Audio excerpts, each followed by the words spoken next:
Welcome everyone to the Lafayette Parish School Board regular board meeting of January 12th, 2022.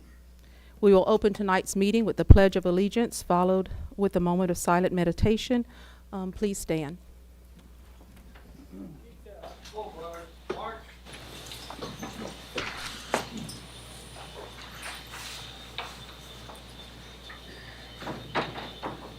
Detail. Halt. Left. Face.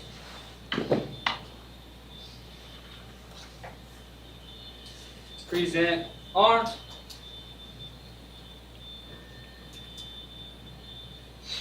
Pledge allegiance to the flag of the United States of America and to the republic for which it stands, one nation, under God, indivisible, with liberty and justice for all.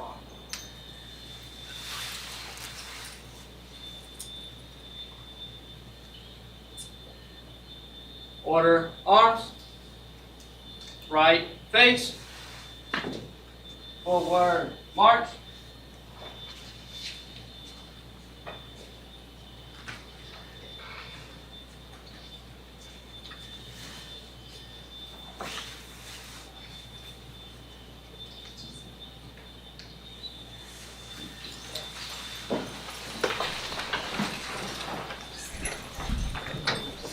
Good evening, everyone.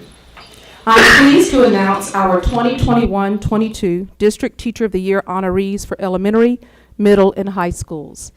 Recipients include elementary school, Stacy Stutes, 4th grade ELA at Woodvale Elementary School. Middle school, Heather Gregory, 7th grade ELA at Broussard Middle School. High school, Nicholas Richard, 11th and 12th grade physics and chemistry teacher at Lafayette High School. This is a high honor for outstanding teachers who have been selected by their peers and evaluated by district administrators and community leaders. Every year, educators and administrators in each public school in Lafayette Parish vote and select a Teacher of the Year based on nominations. The winner of each school is then eligible to participate in the district competition. District winners will now move on to compete in the state competition through the Louisiana Department of Education. Congratulations to these teachers. Thank you for all of your hard work and dedication, and we wish you the best of luck in your state competition. We would like to congratulate the following schools and their students for scoring in the 91st percentile or above on the preliminary SAT. Acadiana High School, James Hebert, Peyton LeBlanc, and Stephen Wynn. David Thibodeau STEM Magnet Academy, Zion Brown, Elizabeth Carlson, Kai Derwan, David Ernie, Alyssa Ewing, Brett Foster, Mia Landry, Alan Nicolini, Thomas Quibido, and Logan Wally. Lafayette High School, Gwendolyn Abady, Amelia Chow, Chad Dauphiny, Dutch Dunphy, Bella Frederick, Alexander Oye, Fad Hutuck, Sita Kanata, Layla Labine, Candace LeBlanc, Amelia Long, Lillian Mack, Isabel Nasser, Joshua Wynn, Landon Olivares, William Perry, Eurastus Revlame, Holden Swallow, and Wyatt Stute. Ove Como High School, Ali Bernard, Wyatt Burke, and Jarkeelan Ismail. Nationwide, students who score a 99th percentile or above qualify as National Merit Scholars. David Ernie, one of David Thibodeau's students, earned this accolade. Hamad Alam, Michael Curry, Prajal Das, Ian Frick, Ding Ji Wang, Damian Nguyen, Carrie Pan from Lafayette High School also received this distinction. Congratulations to all of these students. Also, congratulations to the Lafayette High Lions basketball team for winning the Platinum Championship bracket of the All-State Sugar Bowl National Prep Tournament this past weekend. Daisha Jones and Janiyah Brown made the all-tournament team, and Krista Narcisse was named MVP of the entire tournament. The Lafayette Parish School System is actively seeking qualified professionals to join our team. In addition to the various positions currently open, we are also beginning to staff for the upcoming 2023 school year. Positions are posted on our website, and we encourage applicants to check the LPSS career page frequently. At this time, I would now like to open the floor for nominations to elect the board president for 2022. Madam Superintendent, I move that the board place in nomination Tommy Angel for board president for 2022. I'll second. Are there any other nominations for president of the school board 2022? In that case, Madam Superintendent, I move that the board close nominations and elect by acclamation Tommy Angel as board president for 2022. Congratulations, Mr. Angel.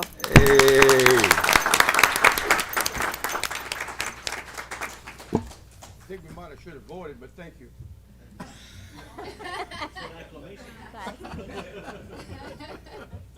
It's not working.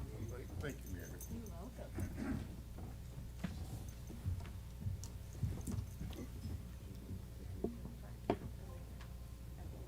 Let's do it now. Is Britt coming? Oh. We gotta.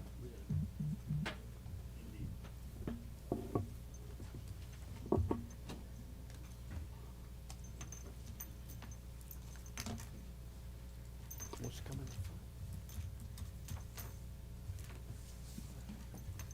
At this time, we would like to, I'd like to ask Mr. Tommy Angel to join me in the front to acknowledge Ms. Mary Morrison, our outgoing president, school board president.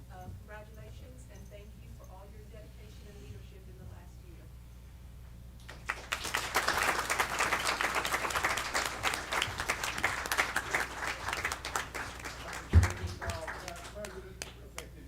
Minutes ago, if I may read it, this is to honor your service to the Lafayette Parish School Board, Mary Morrison, 2021. Your guidance and direction as our board president have strengthened the bond between the community and our school system. The Lafayette Parish School System, in collaboration with stakeholders, is committed to developing productive citizens prepared to compete in a global community. And of course, our motto, strength, tradition, and excellence. I would ask the rest of my fellow board members to come down and take a picture.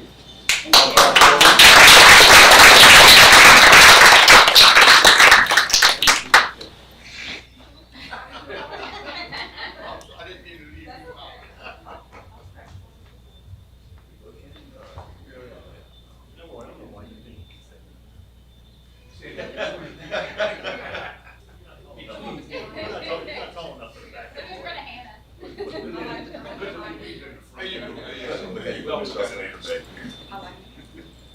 That's a good picture.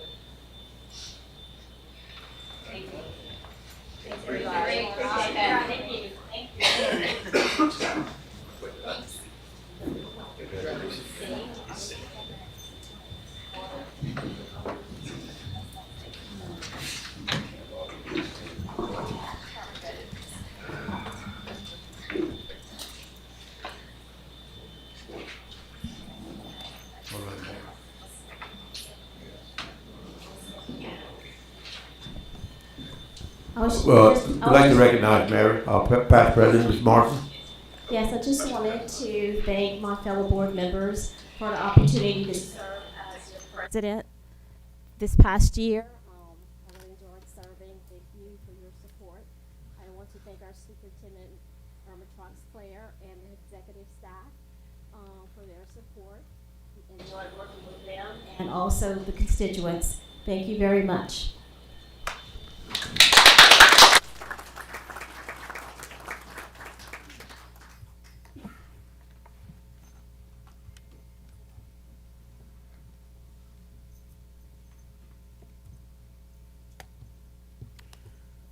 Amanda. You can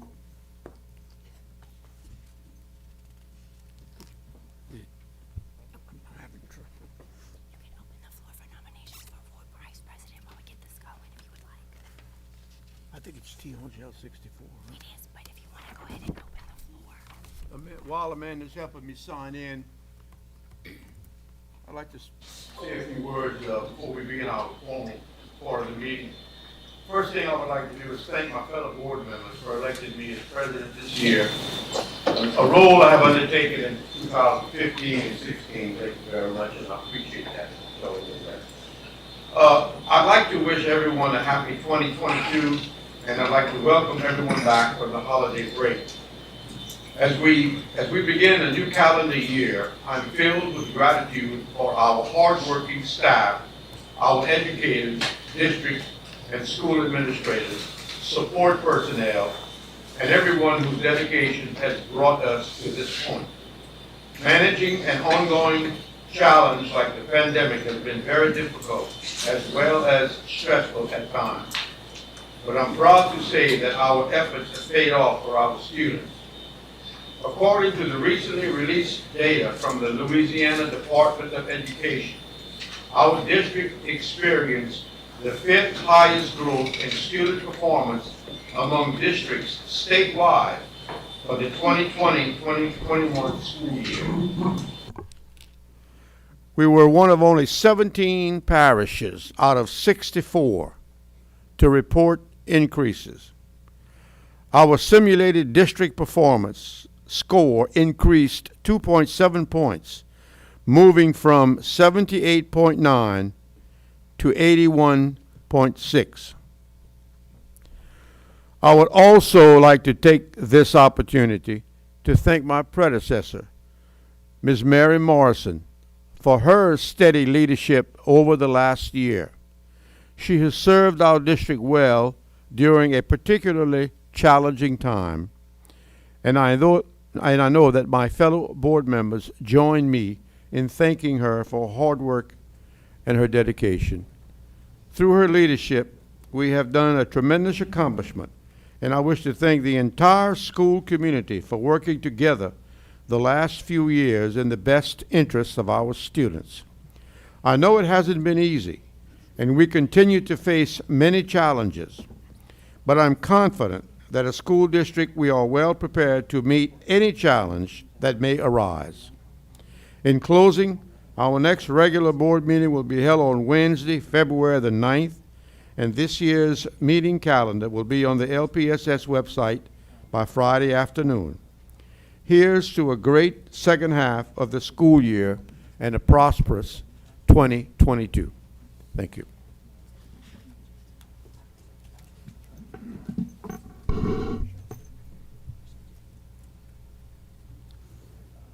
Okay, I'll read the consent agenda.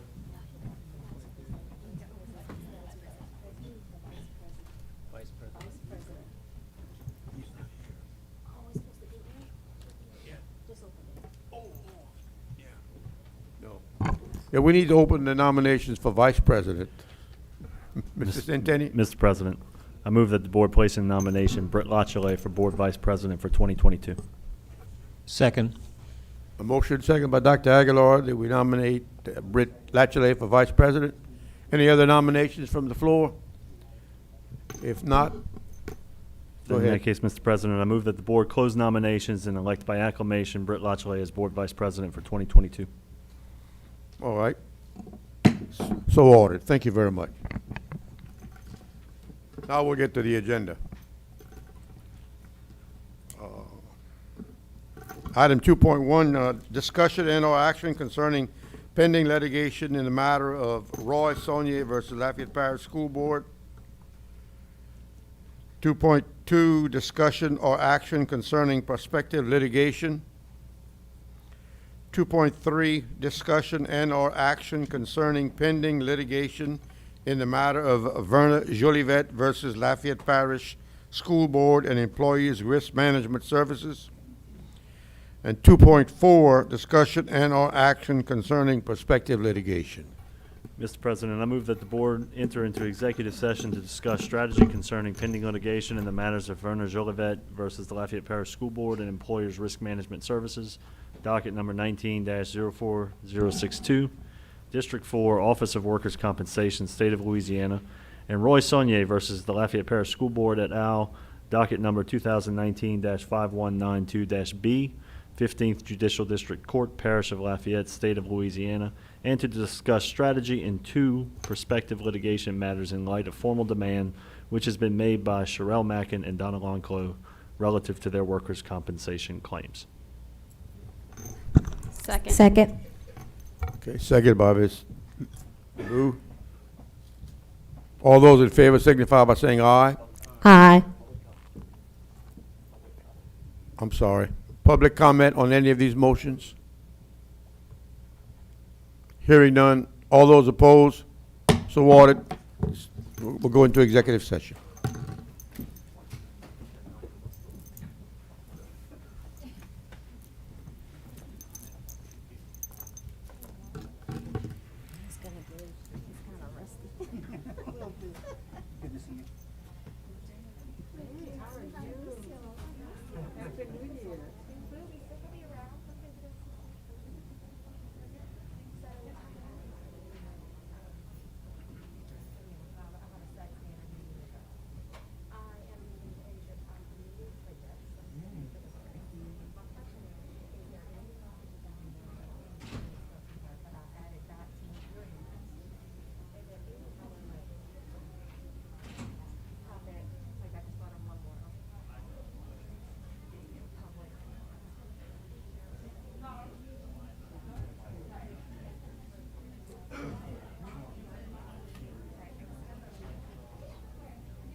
To approach the bench.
18.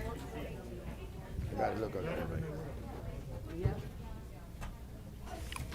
Mr. President, I move that the board return to regular session. Okay, motion to go back in regular session? Second? Any comment? All those in favor, oh no, I'm sorry, we vote on this, huh?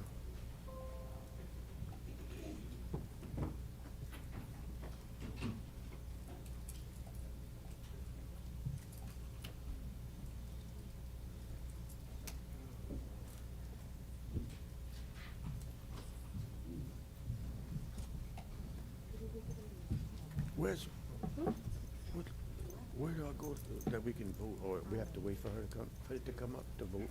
Oh, no, yeah, we gotta, Justin's gonna make the motion and then we'll vote. You already did? You got a second? Yeah, we got a second. All those in favor signify by saying aye. Opposed, nay. Motion carries. And now we will recognize just Mr. Centenny. Mr. President, I move that the board accept advice of counsel in the pending litigation in the matter of Roy Saunier versus the Lafayette Parish School Board, docket number 2019-5192-B, 15th Judicial District Court, Parish of Lafayette, State of Louisiana. Second by A Ms. second. Martz. Something's wrong with that thing. Who's second? Second by Ms. Morrison. Do we have any public comment? Hearing none, we'll vote. Are you ready to?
Eight for, none against.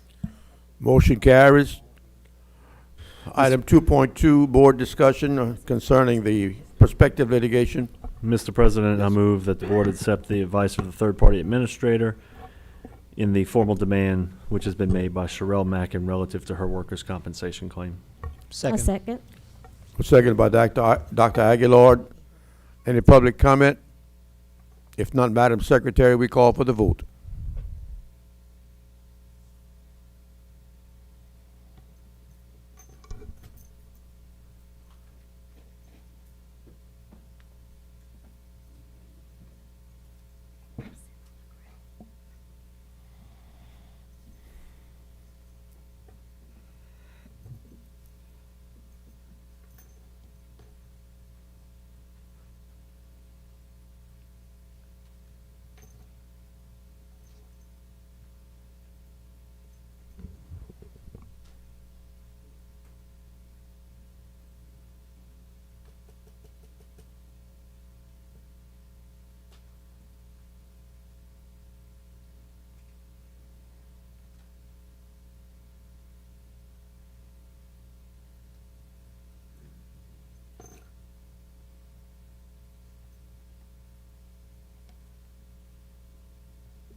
Motion carries. Item 2.3.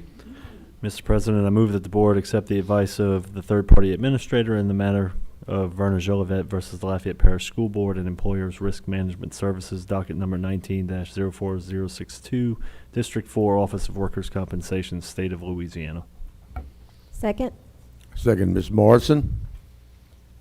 Any public comment on this item? If not, Madam Secretary, we call for the vote.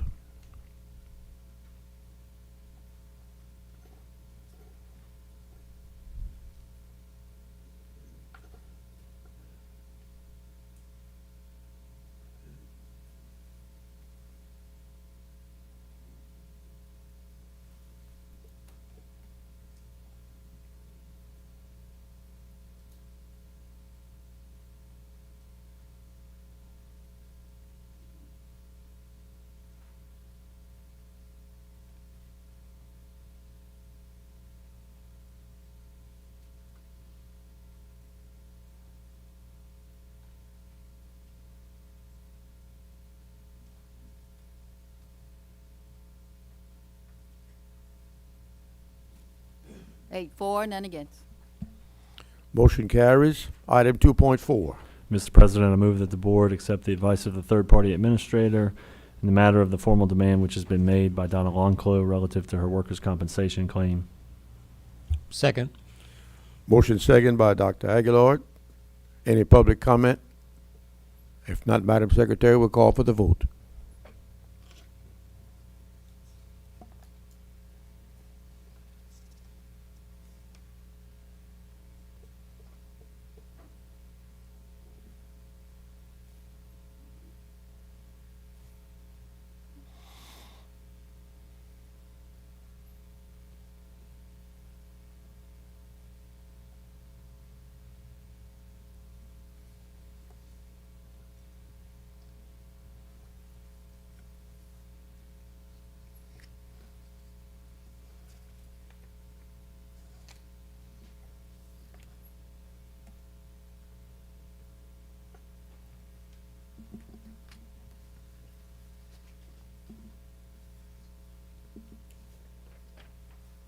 8 for, none against.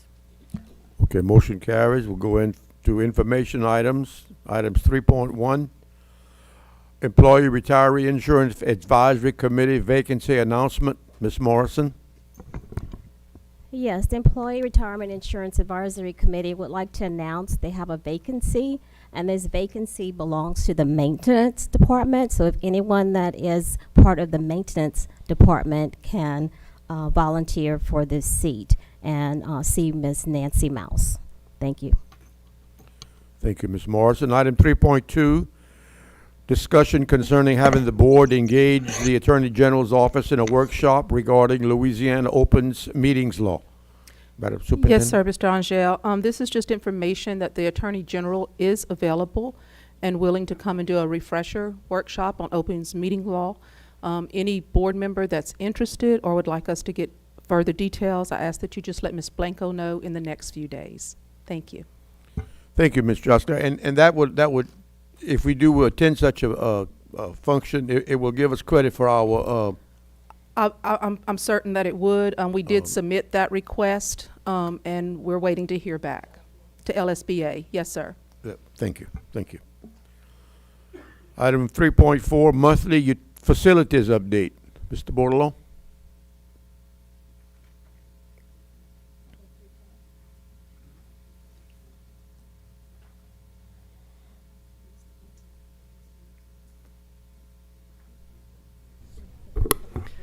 Good evening, members of the board. Kyle Bordelon, Director of Planning and Facilities.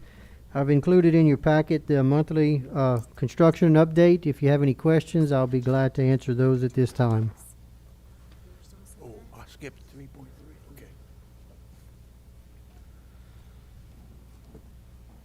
Any questions? Thank you, Mr. Bordelon. I apologize, I skipped 3.3, employee services, personnel changes, January. Mr. Mouton. I'm sorry, Mr. Mouton. I was doing it alphabetically, Bordelon and Mouton.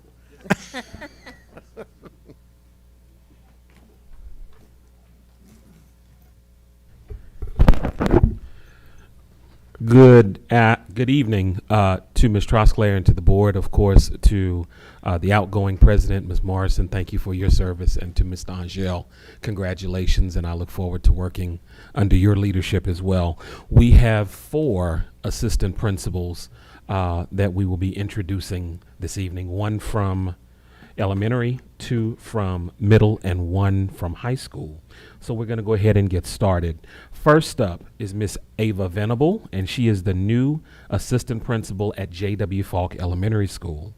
Ms. Venable has 9 years of experience in the field of education. She holds a bachelor's degree in education from the University of Louisiana at Lafayette and a master's degree in educational leadership from Louisiana State University in Shreveport. She has taught first grade at Jeanerette Elementary School and French immersion at Myrtle Place Elementary. She most recently served as the instructional leader at J.W. Falk Elementary School. Ms. Venable looks forward to continuing the work with the J.W. Falk School community and Ms. Barbay to ensure that Falk is truly where the magic happens. Ms. Venable.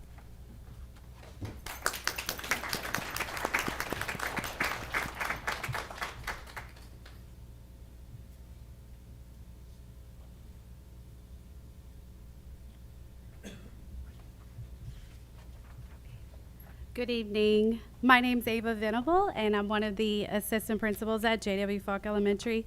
I'd like to start off by saying thank you to the board members, Ms. Trosclair, Ms. Hippolyte, my principal, Ms. Barbay, and all of the district members of LPSS. This is such a humbling position, and its responsibility is taken very seriously. So the theme at our school, like Mr. Mouton said, is where the magic happens. And I can tell you that without a doubt, magical things are happening at J.W. Falk this year. Together, we're working towards building relationships among our staff and our students while creating a positive learning community where we feel like we can give our best to be our best. So our goal is to provide our students with a well-rounded education and foundation so that they can be successful in any avenue that they might choose. As a school, we're continuously reviewing our data, collaborating new ideas, and meeting our students' needs to strive for success. So I firmly believe that we have one of the strongest leadership teams to do this. So moving our school to becoming an A status is a tireless effort, and I cannot let our Falk family go unnoticed for their unending hard work. So thank you again to our J.W. Falk family. It's because of you that our students tell me on a daily basis that they love coming to school each day. I wore our Falk colors tonight to represent our J.W. Falk family and to show you that this really is where the magic is happening. So thank you for the support this year.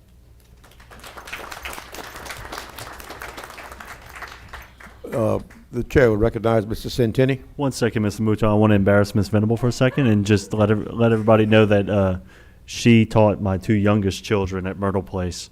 And, you know, the kindergarten years are often funny and difficult, and you were wonderful, and my children still remember going to your classes. And just, I know Ms. Barbay knows this, but Dr. Chasson, you're getting a good assistant principal at J.W. Falk.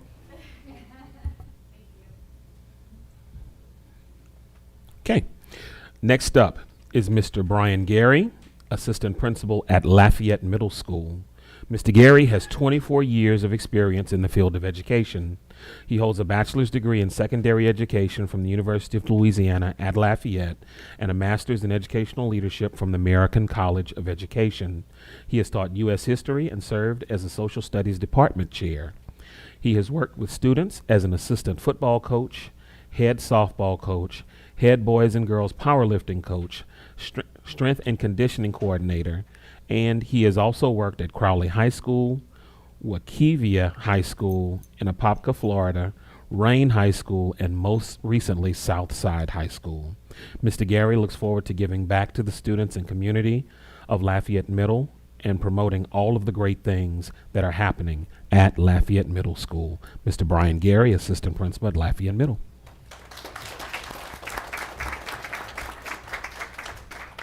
Thank you, Mr. Mouton. Superintendent Trosclair, Mr. President, members of the board, and of course, Ms. Hippolyte. I want to first thank you for allowing me to serve as an administrator at Lafayette Middle School. As Mr. Mouton just pointed out, I've had a long and wonderful career, having coached and taught thousands of kids at many different institutions. Lafayette Middle, however, will always hold a special place in my heart. Because just over 35 years ago, now I'm showing my age, I was that poor, at-risk student roaming the halls of Lafayette Middle School with no hope and no direction, when a caring teacher took me under his wing and changed my life, or should I say, saved it. It was at that point in 1987 when I decided I wanted to be an educator. So I consider myself truly blessed to have the opportunity to be back at Lafayette Middle School, to pay that forward and give back to the community that gave me so much. It is my goal, it is my mission to teach these young lions that they can roar, they can achieve, and they can prosper despite their current living situation, as was taught to me so many years ago. Thank you.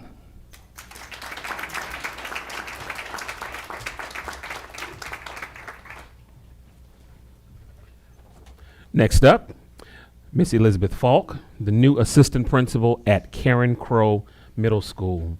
Ms. Falk has 12 years of experience in the field of education.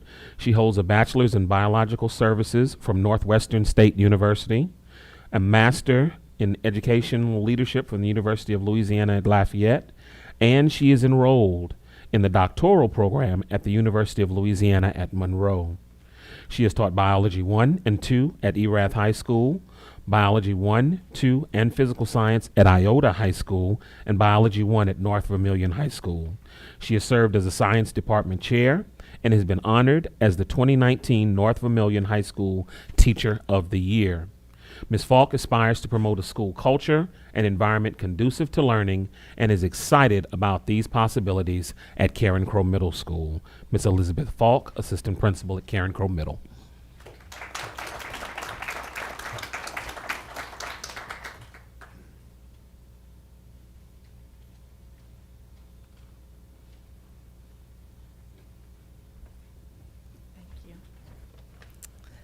Good evening, Mr. President, Superintendent Trosclair, Associate Superintendent Mr. Tuchet, Lafayette Parish School Board members. I am grateful for the opportunity that you've bestowed upon me to serve as the Vice Principal of Karen Crow Middle School. I am committed to working with Dr. Guarini and Ms. Moten as we continue to provide leadership and build a structure of collaborative relationships within the school and community. As a member of the leadership team at Karen Crow Middle School, I accept the challenges of education and will continue to work diligently to ensure that our students, teachers, and parents are provided an educational experience that values diversity, promotes a growth mindset of learning and teaching, and fosters a positive and safe school environment. Thank you for allowing me to be a cub at Karen Crow Middle School.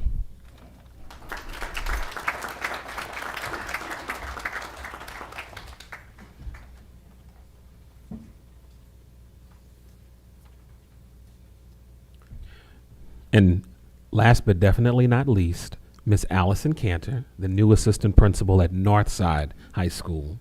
Ms. Cantor has 15 years of experience in the field of education. She holds a bachelor's degree in elementary education from the University of Louisiana at Lafayette and a master's degree in educational leadership from the American College of Education. She has taught 4th grade, emotionally disturbed, and 5th grade, all subjects at Live Oak Elementary School, 6th grade history at Scott Middle School, and most recently she has served as the instructional leader at David Thibodeau STEM Magnet Academy. She looks forward to continuing to demonstrate her leadership, teamwork, and management abilities as a Northside Viking. Miss Allison Cantor, new assistant principal at Northside High.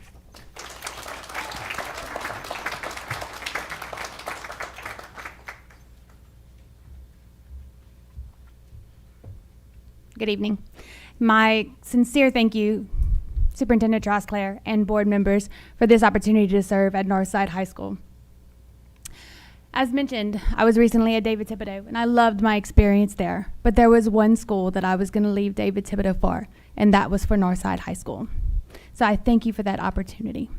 I thank my family, especially my parents, who were always a guiding light for me in the field of education and reminded me daily that as long as the students are at the heart of what you are deciding, then you will never go wrong. I thank you for my family and my peers for their support in all that I have done. One of the things they asked us to do in our little discussion was to talk about what I wanted to do at Northside to make it the best high school in Lafayette Parish. I can tell you the amazing things that I've already done with my amazing leader, Julia Williams, who has guided me already in so many situations that I have learned and grown from. I can tell you about my love for our special needs students, and that has been a special goal of mine, is to make sure that we are meeting their needs and we're developing the programs that they need to be successful. I can tell you about the great things that we've already done with our 9T and our students who are at risk, our truancy programs that we have seen great success prior to this month, but great success. But I will tell you that the greatest thing that I think will make Northside High School the best school in Lafayette Parish is when they believe that they deserve to be the best school in Lafayette Parish. My first day when I walked around, there was a student who looked at me and he said, "Where are you from?" I said, "Well, I was at David Thibodeau." "Oh, you got punished, huh?"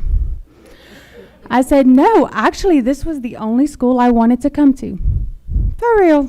I said, "Absolutely." He's since become one of my favorites. So I want to thank you for this opportunity and allowing me to come home to Northside High School. Thank you.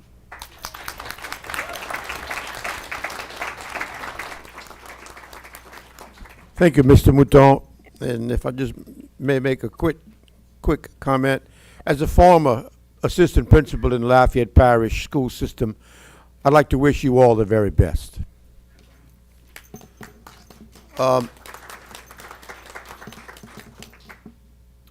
Finance recap and timeline.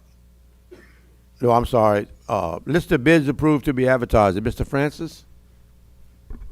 This is an information item. Are there any questions? I'm sorry. It's just an information item. Are there any questions? Oh. Any questions? Do we need to vote on that? Okay, we'll move on to 3.6, budget recap and timeline. You want to take the floor again, Mr. Dugas? Yeah, sure. So we have 4 budget meetings scheduled. The first one is February 22nd, and that'll be all the budgets except the general fund and the group insurance fund. The second meeting will be March 29th at 5:30. All meetings will be held in the boardroom, and that will be the group insurance fund and the general fund. On April 19th, we have scheduled an optional meeting, which will be an extension of the meeting held on March 29th if necessary. And then we'll have a special board meeting April 25th at 5:30 to review all the final budgets that will be presented for public advertisement April 27th and 28th. All budgets will be on public inspection as required by the state, both online and here at the lobby in a physical paper copy. And we will have a budget hearing Wednesday, May 11th, which is a board meeting day, followed by a special board meeting to adopt the budget at 4:30 on that day. Any questions? Thank you, Mr. Dugas. If any of you new hirees or have another meeting to go to or would like to leave, now would be a good time to do so. Or otherwise, you're perfectly welcome. I understand y'all all came up to me and said you had another meeting to attend, so I understand that, you know.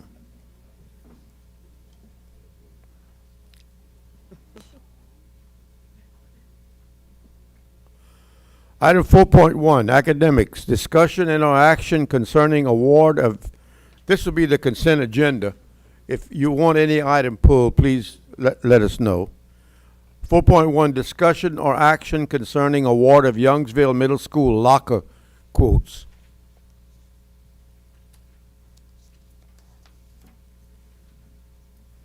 Item 4.2, public information, discussion and or action concerning resolution 1-22-2021 school board member recognition month. 4.3, discussion or action concerning resolution 1.22 4.2-2020, recognizing Dr. Martin Luther King Jr. holiday.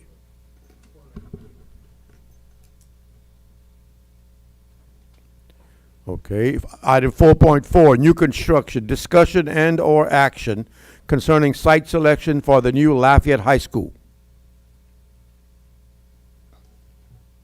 Item 4.5, discussion or action concerning Resolution 1-22-2019, reapportionment of election district boundaries. I'll pull that one.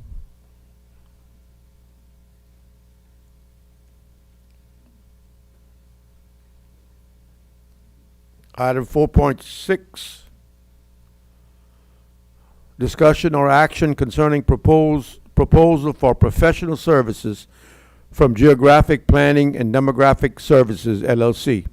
I'll pull 4.6. 4.7, discussion and/or action concerning an adjustment to the instructional pay scale and an associated budget revision to the general fund. Item 4.8, employee services, discussion or action concerning reclassification of the supervisor of nursing health services position. 4.9, employee services, discussion or action concerning staffing changes in the information technology department. 4.10, discussion or action concerning award of bid for Live Oak Elementary roof replacement. 4.11, discussion concerning awards of quotes for Edgar Martin Middle Matching Funds Project, digital sign. 4.12, discussion or action concerning budget revision to the self-funded construction fund, 2019A construction fund. 4.13, discussion on action concerning approval of bids for North Side High School roof replacement. Pull that, please. 4.14, discussion or action concerning sales tax collection report for November 2021. 4.15, discussion or action concerning budget to actual reports for December 2021. 4.16, discussion or action concerning the grant fund summary for December 2021. I would like to remove 4.18 from the docket because we're still polishing up on that, right, Mr. Tressler? 4.19, discussion or action concerning elimination of policies GBB, essential personnel, and EBBI, COVID-19 public health emergency.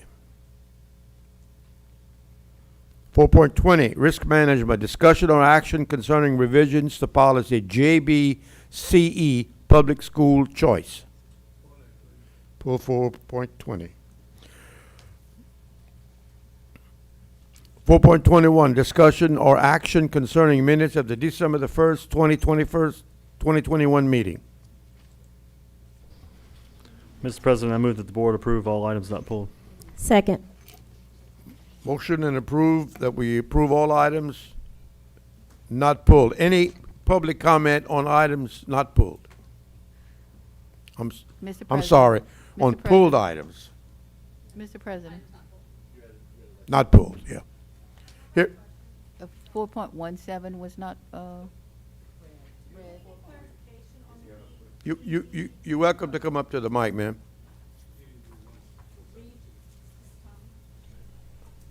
Mr. Tommy, read 4.17.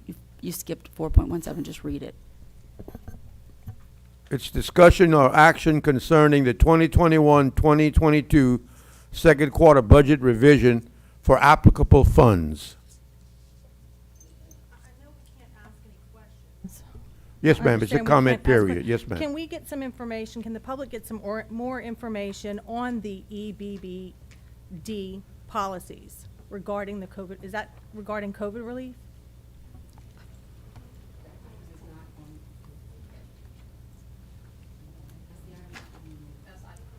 I don't think that's part of That was the item that was removed from the agenda. Right. No, we're not, I'm sorry. I thought it was 4.17.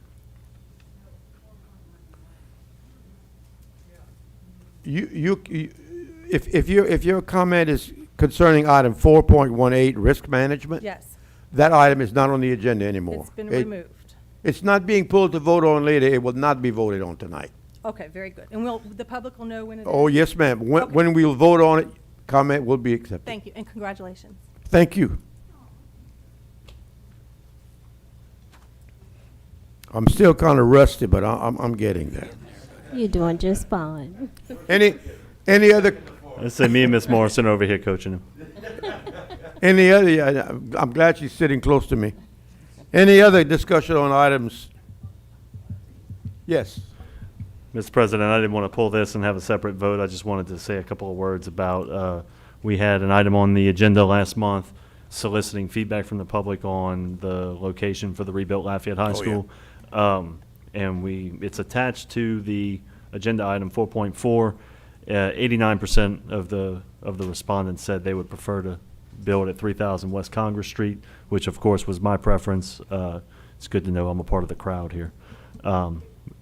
Conversely, 11% said they would have preferred a new green space property. I'm really happy that we had the opportunity to engage the public and find, what their preferences were, and I'm really excited to have the board decide tonight with this consent item that it will be rebuilt on the existing property. So thank you, everyone. Thank you, Mr. Centini. Okay, the first item that we pulled was 4.3. I'm sorry.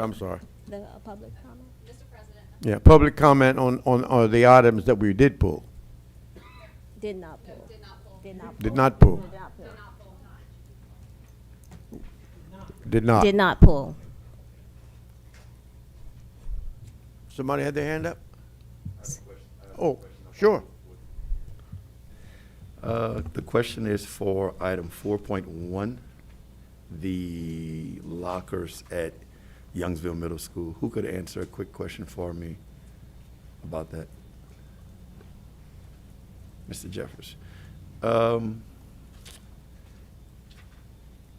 The question being, Mr. Jeffers, are we about to start changing the lockers at all middle schools, or is it that something occurred with these lockers?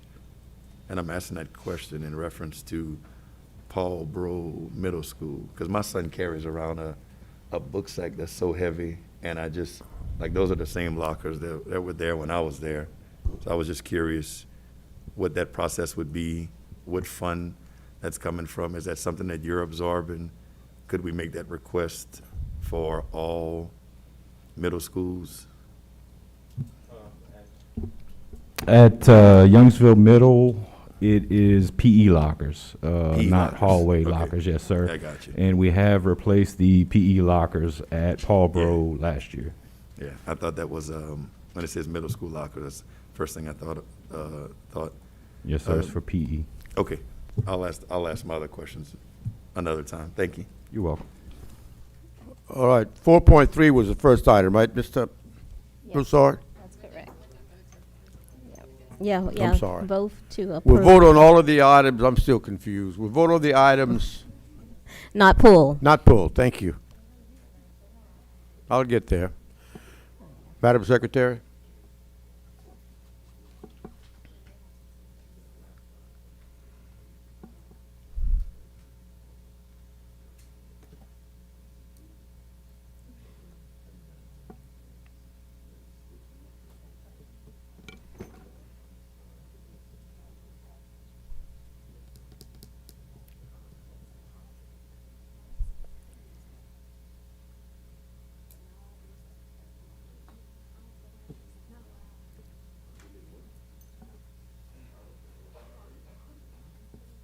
So the first one not pull is 4.3. Yeah.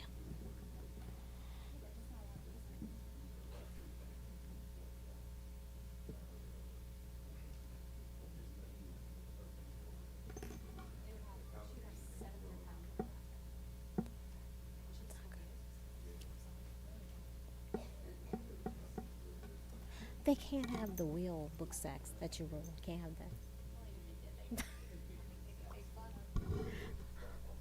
Hey, saves your back.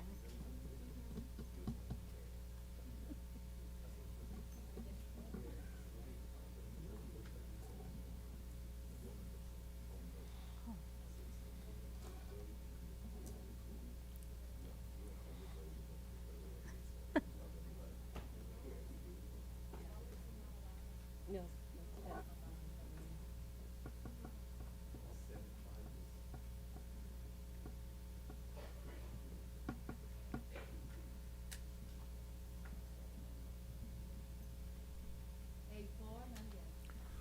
All right, motion carries. Now we're gonna go to the items that we'll pull, and that's 4.3. Mr. Broussard. Thank you, Mr. President. I move that we motion to approve item 4.3, resolution 01-022-2020, recognizing Dr. Martin Luther King Jr. holiday. And We have a motion. Can we? Second. read it? We have a second. Do we have any discussion? Would you like to Yes. read the Yes. proclamation? Yes. A resolution, I'm The sorry. resolution. But you have the public comment first. I'm sorry, public comment. Okay, Mr. Broussard. Lafayette Parish School Board, Lafayette, Louisiana, Resolution 01-022-2020, to recognize Dr. Martin Luther King Jr. and to celebrate his contribution to our nation. Whereas contributions of Dr. Martin Luther King Jr. have had a significant impact on the civil rights movement of the United States, and whereas all people of all creeds, colors, ethnic background, and social economic levels can benefit from the principle that Dr. King preached. And whereas in this time of increasing violence, Dr. King's emphasis on nonviolence and calls for peace or even more point. And whereas in this time when many are again attempting to focus on ethnicity and race as a primary consideration, the message of Dr. Martin Luther King Jr. that people should not be judged by the color of their skin, but by the content of their character, can and should provide enlightened guidance. And whereas in this time when so many seem determined to tear apart the fabric of our society, Dr. King's plea for all Americans to transcend the things which separate and divide us so that we might reach the spiritual plateau where we can celebrate our common humanity assumes an even greater urgency.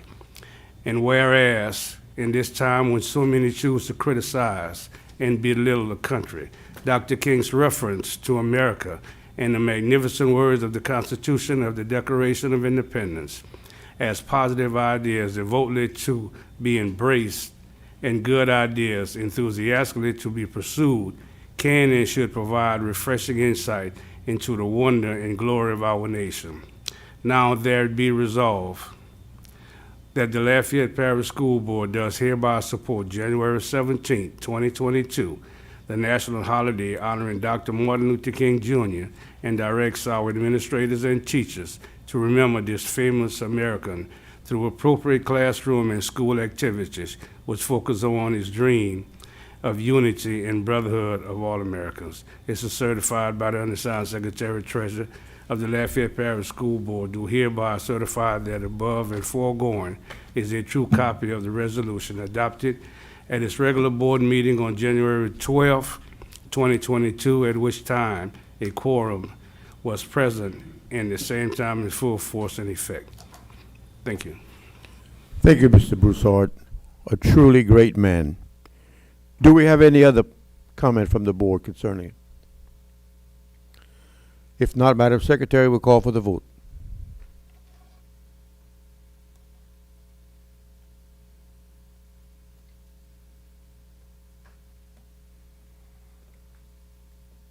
I have 4.5, I'm sorry.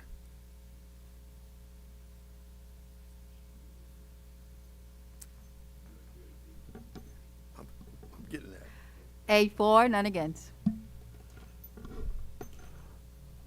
Motion carries. The next item I have is 4.5 that was pulled.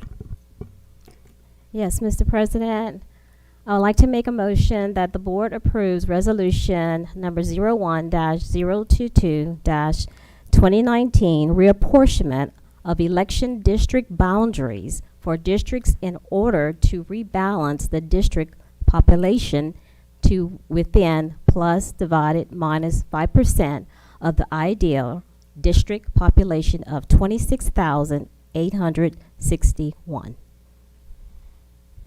Thank you, Ms. Morrison. Do we have a second? Second. Second, Dr. Aguilar. Any comments from the public?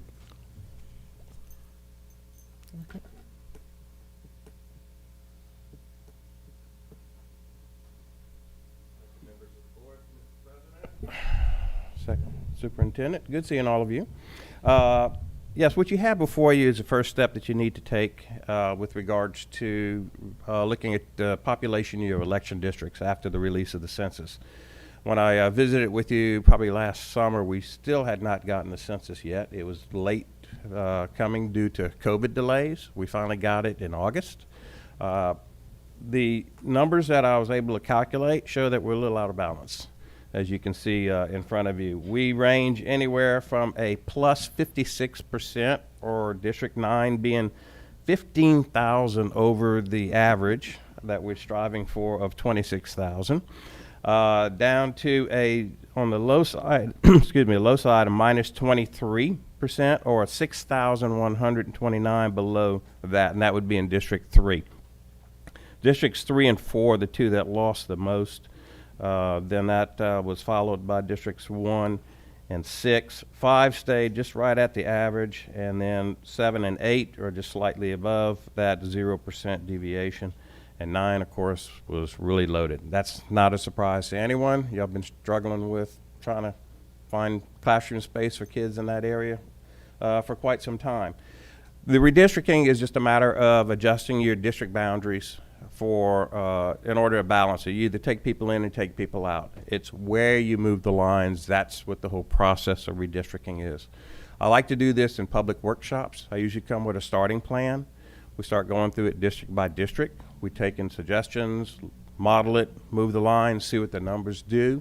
Public can input into that because it's really their plan. You have the legal responsibility to adopt, but it's really their plan. So it's good to get that input into them. Now, your election isn't until October of next year. You're off cycle from the rest of the school boards in the state. So there's not a rush, but it's not something you just want to kind of just wait and put it off unnecessarily because other things come up. But these are what your numbers are. That resolution fulfills your obligation under state statutes to say we've done the study, these are the numbers, and yes, we do have to redistrict. So that's what this resolution is. It's really just a housekeeping thing. The following item is the proposal to do the professional services to accomplish this for you, which I would be honored to do for you. Any questions? Any other comments or questions from the board? Thank you. Thank you, Mr. Hefner. Yep. Mm-hmm. Dr. Chusso? Mr. Hefner. Yes, sir. Just curious, just random. I know we're going to go over it. I just really wondering, how do you resolve District 9 in places like that? Seeing as that what is District 9 bordered by? Would that be District 8 and District 7 or? 7. I'm just curious. 7. Yeah, 7, 8. The problem is that you're going to have a ripple effect. Yeah, correct. Those districts around there have to come in to relieve that population, which leaves them high, which means the districts on the other side of them are going to have to come in to those middle districts to help relieve that, and it's a matter of balancing. Plus, we have to maintain the viability of your two majority-minority districts, which are 3 and 4. Okay. So it's not a matter of just moving lines from numbers, it's the right kind of numbers. The right numbers.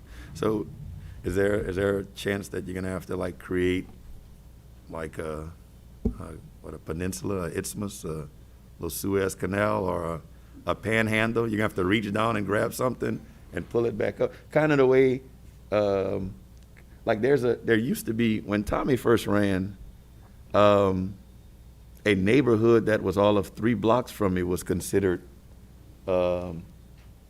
was Yeah. considered District 2. Mhm. Like it's gonna have some, like you're gonna have to work some magic. I've actually I've had a chance to actually work through some scenarios Okay. with the Lafayette system. Most of all, I want to find out, can we make the numbers work, and can we use the existing precincts, or are we going to have to wait and tag team with consolidated government and their plan? Good news is we can do a lot of scenarios with the existing precincts, so we don't have to wait on consolidated government. Okay. The precincts are going to work all right.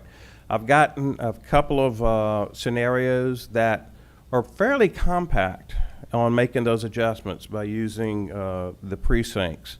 I'm not seeing any really long fingers or anything. Now, Okay. we may end up doing something different as we work through the models, but that's going to be something that the board of the public's going to say, we kind of prefer this than something else.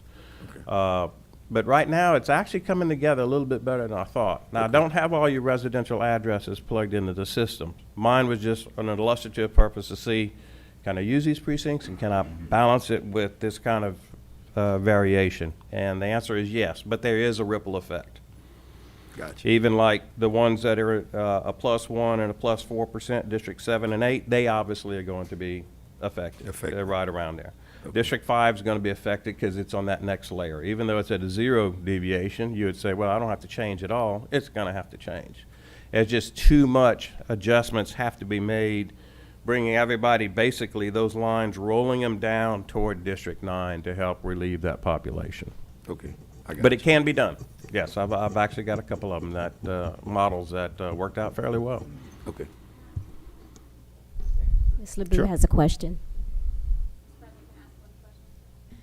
Just for my edification, are these hard numbers, or are these like is there any type of margin of error already built in? Because obviously we've seen a mad house rush and sale that's been going on the last 6 to 9 months. So I just didn't know if these are the actual responses from the census, or they actually do build in some type of margin of error, people that did not respond. Yeah, these are actual hard numbers from the census. Census is required by Congress to, as soon as they get the numbers, they report it to the president. The first census numbers they release is the reapportionment file. It's called PL 94-171. That is the population breakout by race and voting age with the breakout by race. That's what they use nationally all the way down to the local level. And by law, we have to use that on both federal law with the Voting Rights Act and also with state statutes. So these are hard numbers. Now, to go back to what you're saying with COVID, there's definitely a COVID bias. Now, Lafayette's response rate was almost identical to what it had in 2010. So even with COVID, you didn't have a lot of fall off with regards to the number of households responding. Other areas of the state have. Some have picked up. Some been as low as 38%, which means 38 out of every 100 households that received a census form, only 38 sent them back. Lafayette was around the 64, 65%, which is right around state average. But we have some like St. Charles with like 72%. So they had a much higher rate, but they apparently got out and got people to respond. But short answer, those are your hard numbers. Sure. Any other? Yes, sir, Mr. Broussard. Mr. Heffernan, you say the election is not till October of next year. I would guess we'll have several workshops as to when the line is drawn, and how much say-so do the board have to agree with the lines that are being drawn for election purposes? Because it's we've got minority, majority districts, and it has to be a certain percentage. But you can weigh your answer on several different things. You may have a population of 30, 40% of the black population, but the voting strength there probably 10 or 15. How much does that weigh into? You can count bodies, but you can. The ballot box says how many there is there. So how much say-so do we have when the line is drawn to adopt it as gospel? Actually, my process is a little different than my contemporaries that do this. A lot of them draw 1 or 2 plans and basically take a pick. Mine is more of a work in progress. I'll usually come with a starting plan that meets all the requirements on the Voting Rights Act and state statutes. Then we start looking at, can we make this better? How do we make it better? We meet as a group in a workshop session where it's for information only. It's to exchange ideas, discuss things, put it up there, move the lines, see where they move. So you have a lot of say in how those lines are. The public has a lot of say in how those lines are. By looking at how the lines move, what works, what doesn't work, you get a pretty good idea. Okay, I can live with this, not so much this. It eventually will get you down to a point where you get a consensus that, okay, I think we've looked at all the options. It's about the best we can do, and I can live with this. So it's not a matter of me drawing a plan and defending it. It's me giving you a starting point and facilitating the development of the ultimate plan by working through different models.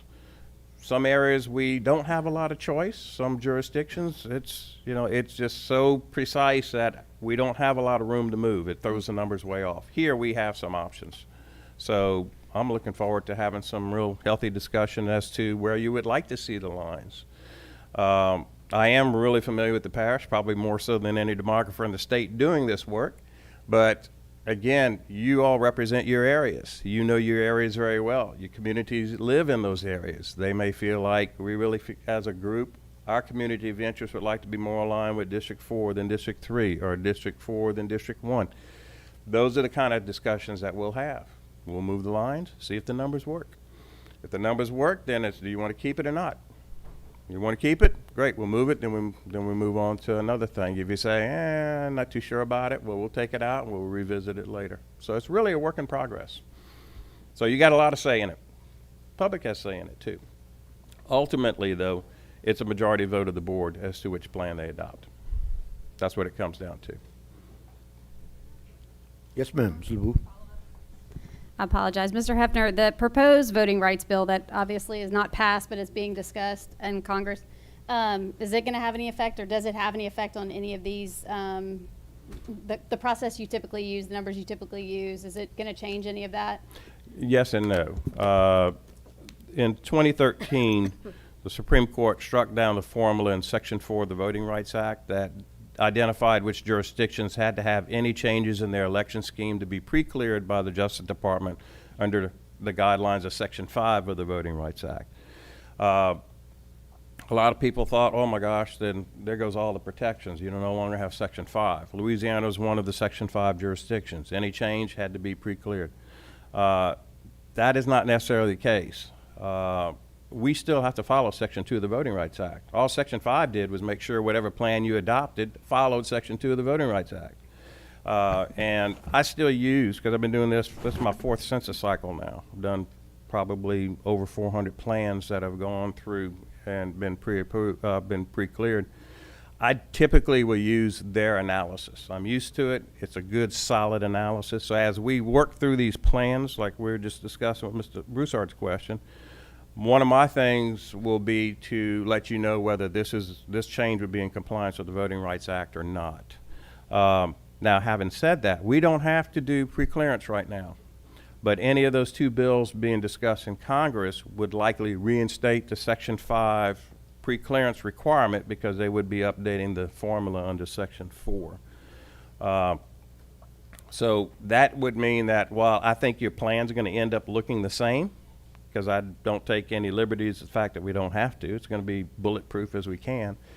The thing is the adoption process. I have to move it up 6 months because they need at least 60 days and then another 60 days reserved to review it if they have additional questions.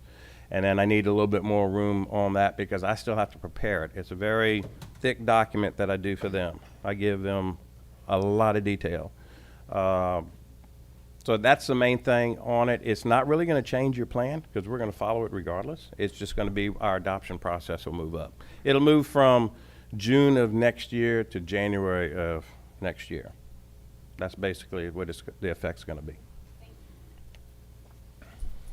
Thank you. If there's no more discussion, Madam Secretary will call for the vote.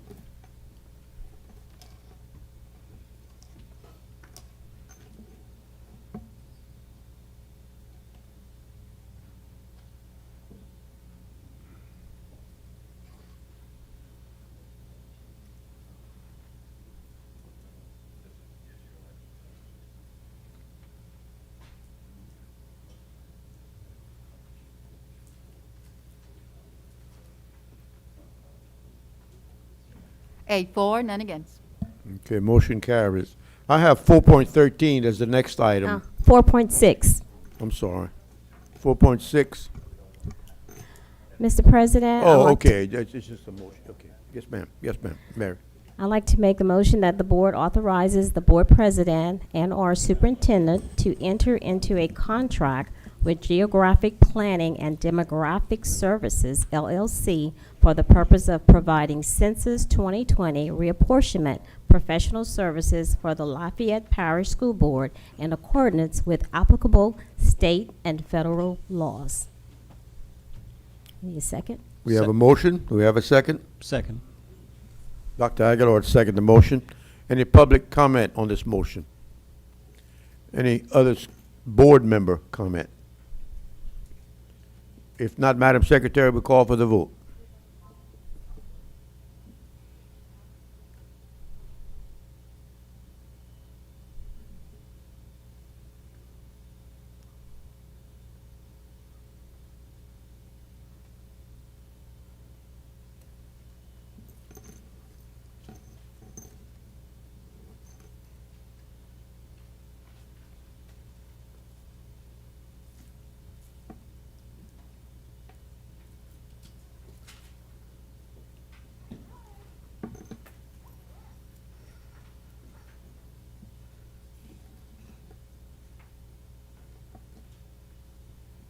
Eight for, none against. Motion carries. Now we'll move on to item 4.13, facilities. Mr. President, I move that the board reject the bid of Milson Construction Group as non-responsive and authorize staff to award the low bid and alternate number 1 to Roofing Solutions LLC for $813,900 for the Northside High roof replacement in accordance with Louisiana Public Bid Law and purchasing procedures and guidelines. Can I get a second? Second. Okay, second, Ms. LeBou. Any comments from the public concerning this motion? From the board? Dr. Chasson, you wanted to comment? I'm sorry.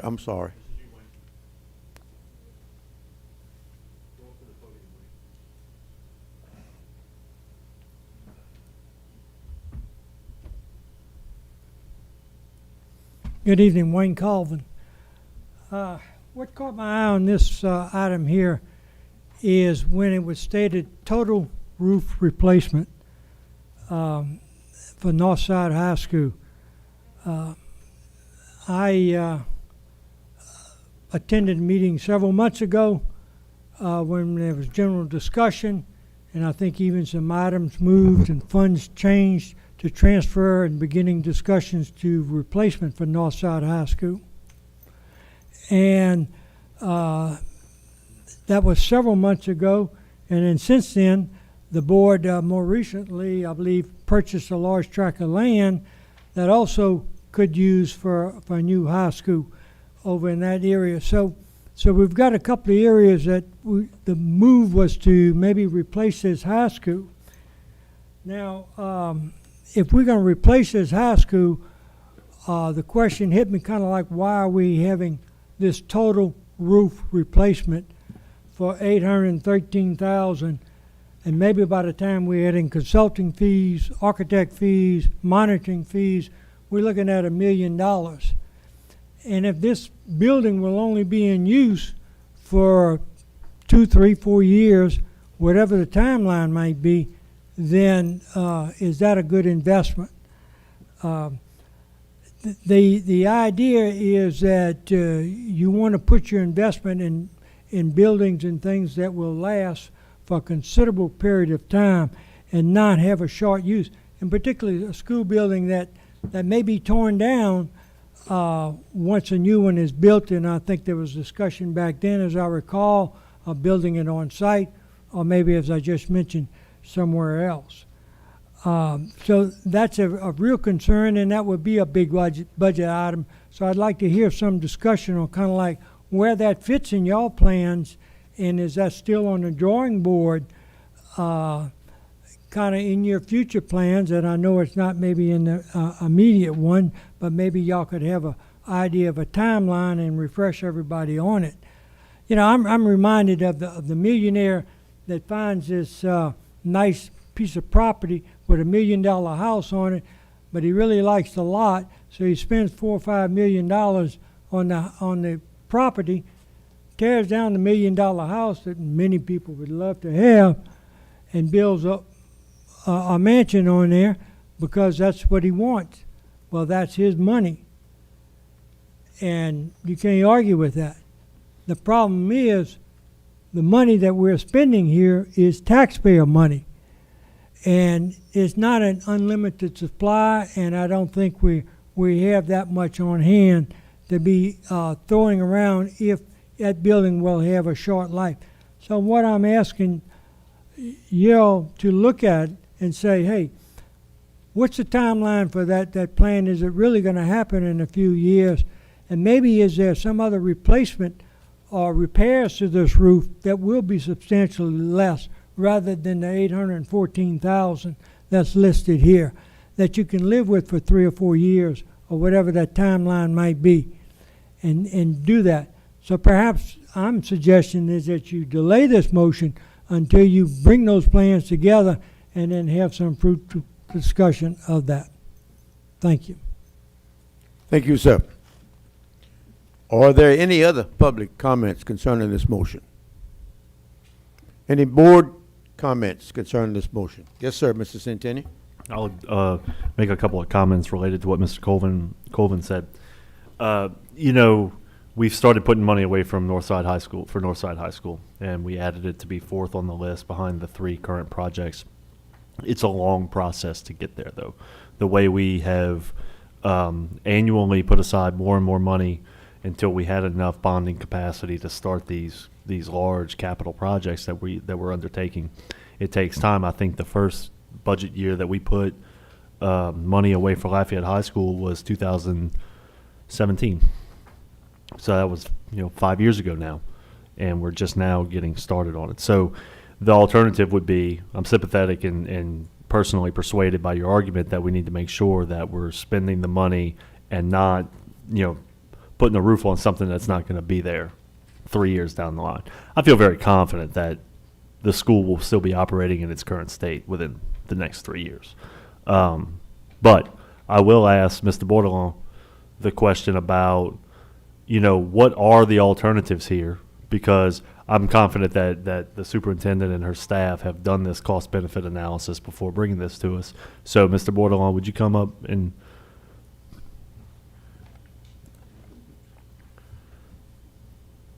In the public content, it says due to age and frequency of maintenance, which to me implies that the maintenance costs on an annual basis far outweigh the long-term benefits of a new roof. So what is that break-even point on the long-term benefits of a new roof?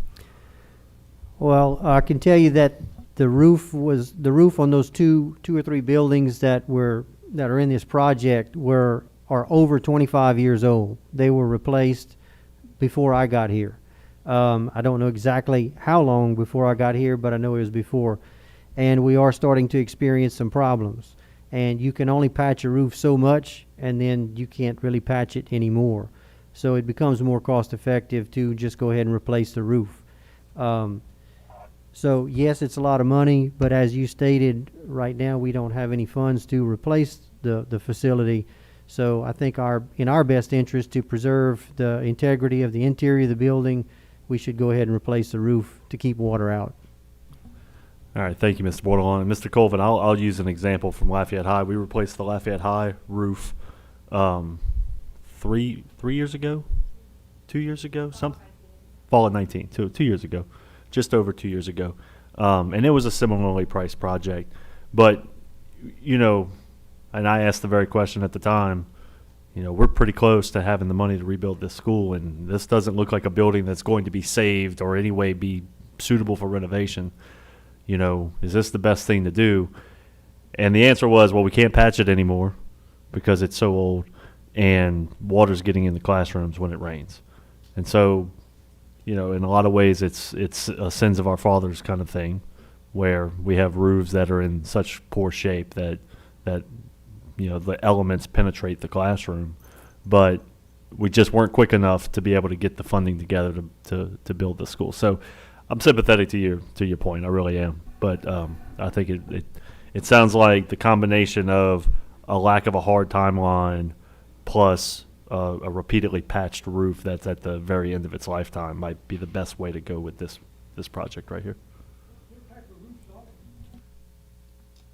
Any other board comment? Yes, sir. Dr. Shusso? I'll go ahead and answer that question. It's I believe it's hot mop or torch down roofs, and hot mop and torch down roofs, and subsequently it's actually not the entire school like it may sound like. It's only 3 buildings that are being taken care of: the girls' gym, the industrial arts building, and the chiller building, I believe. So it's only like 3 buildings that we've deemed necessary. We need to take care of this now before something bad happens to anyone on campus. It's only 3 buildings out of the maybe 12 buildings we have there. Any other board comment? No, we had public comment, sir. Any other comment from the board? If not, Madam Secretary, we'll call for the vote.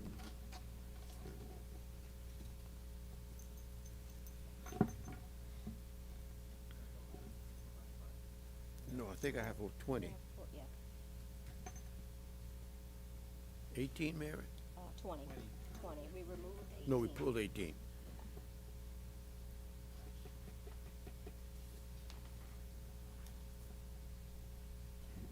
Eight for, none against.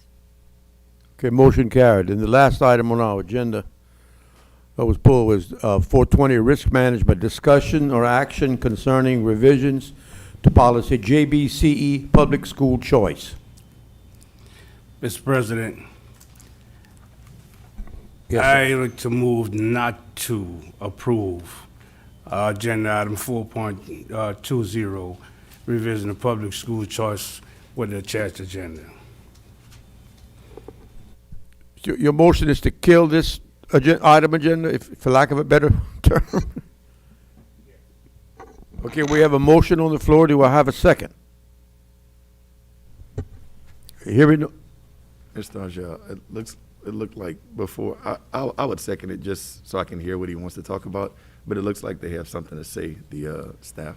Yes, the language in this particular item was part of changes in Act 420, some language that was required, other language that was eliminated because it's no longer applicable. We are required to have our policy on our website by January 30th, 2022. That doesn't prevent us or you all to come back, bring it back and do some revisions after some conversation. But certainly that is a due date required by the Department of Education, that it is posted by January 30th, 2022. Based on when the applications are proposed by this policy to open and end, we do have time in February to come back and address any concerns or revisions that you recommend.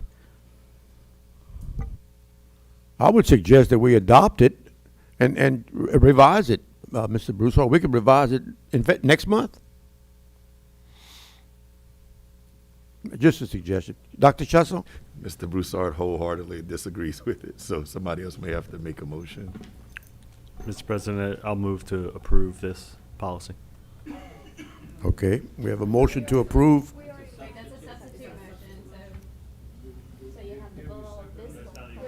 No, we didn't get a second. That motion died. We didn't get a second. No, I didn't. No, I didn't.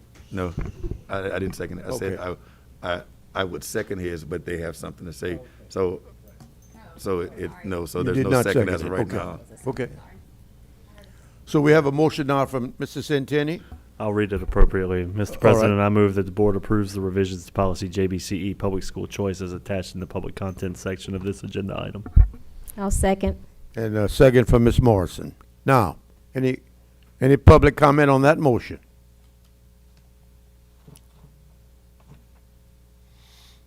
Any board comment on that motion? Yes, ma'am, Ms. LeBoux. I just had a question. Is there any way for us to delineate what was required by Act 420 versus the other language that was deleted? And can we get a copy of that so that we can have that? Absolutely, and I'll let Ms. Boudreaux answer as far as for what was required. Go ahead. What's written there in, under public comment was the most important pieces. There was a little bit more language in 420, but specifically, the 420 amended, revised statute 17, that's the state statute regarding public school choice, to require that in your policy that you define capacity and that you state in the statute what the transfer request period will be. And so then the statute also was amended to state that once you add these things, that your revised policies be posted on your website and that it's submitted to the Department of Education no later than January 30th of 2022. There are a few other things, and I can obviously get a copy of Act 420 for you, a few other things that are required, and we did some other cleanup things to the policy that were left over from federal law. There is no federal law that requires public school choice, and so some of those things were kind of taken out, but that's all. Okay, that was my main question, was this all that was required by the statute versus the other revisions that were made? Thank you. What was taken out were things that were no longer required by law. Because Mr. Centeni? More specifically, Ms. Boudreaux, the definition of capacity on page 2, how much of that is language from statute and how much of that is language that is up to us to approve and have the authority to modify? the definition is not in statute. The statute said that you shall define capacity. And So we are free to say what capacity is? correct. Thank you. You defined it. All right. Where did this definition come from? Out of curiosity. Developed by staff? Correct. Okay, thank you. Yes, sir, Mr. Broussard. I guess the reasons everybody asking why I voted against it. Let me say, go out on a limb. School of choice has hurt my district. It has hurt the schools in my district. And as I read this agenda item, it's going to allow more and more students to exit our schools who are suffering. It's in line with what we done I wasn't on the board, but we allow students to transfer from what they would consider a failing school to another school. The way the school of choice is presently used now, it's not beneficial to all the schools in the district, in my estimation.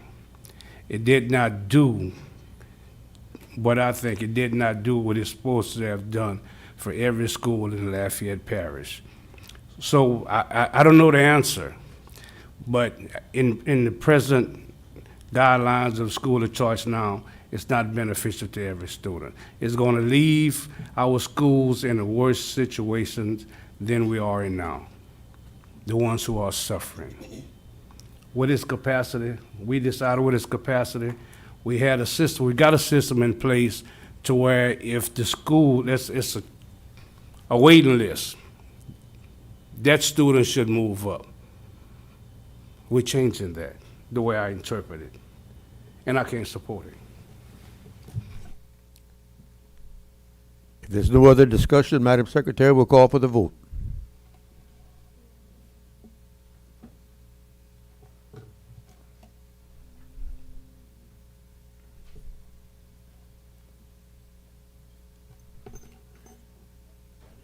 That was the last one.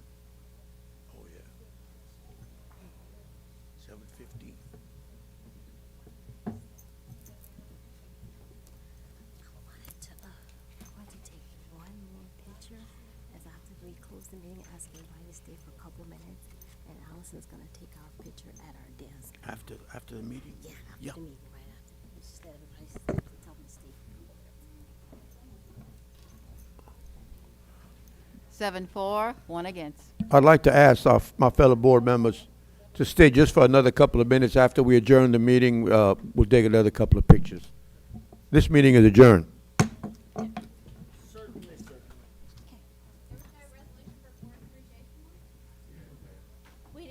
one pulled it. No one pulled it.